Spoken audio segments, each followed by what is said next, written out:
In calculating tangent to the fourth of x, we can divide this up into tangent squared times tangent squared. And remember that tangent squared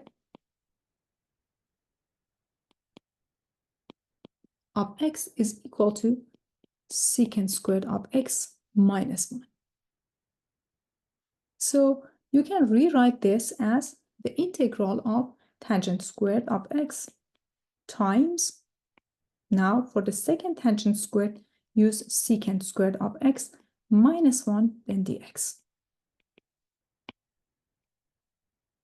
Okay, if you distribute tangent squared into parentheses, you get the integral of tangent squared of x times secant squared of x minus tangent squared of x dx.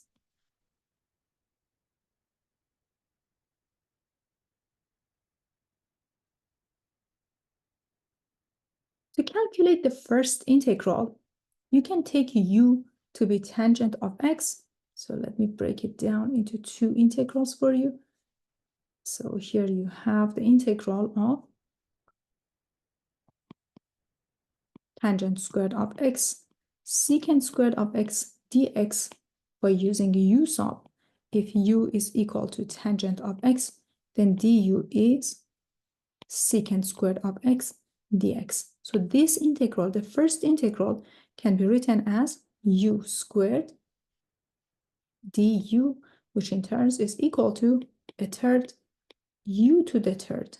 But u is equal to tangent, so you end up with a third tangent to the power 3 of x. So this is your first integral. This integral here is a third tangent to the power 3 of x. Now what about the second integral? What's the integral of tangent squared of x?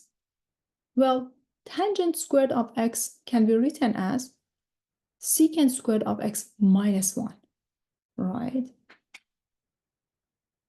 So minus the integral of tangent squared of x dx. So far, I'm going to copy down the first integral, which is a third tangent to the power 3 of x, minus the integral.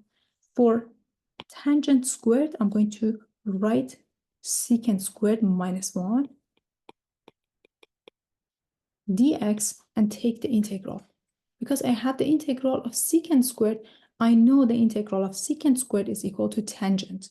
The integral of secant squared of x dx is tangent of x. So this guy is equal to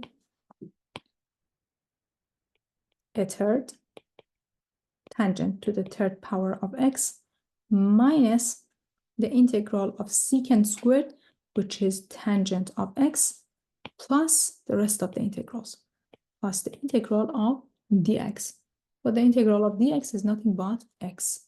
So this guy can be written as a third tangent to the power 3 of x minus tangent of x plus constant of integration.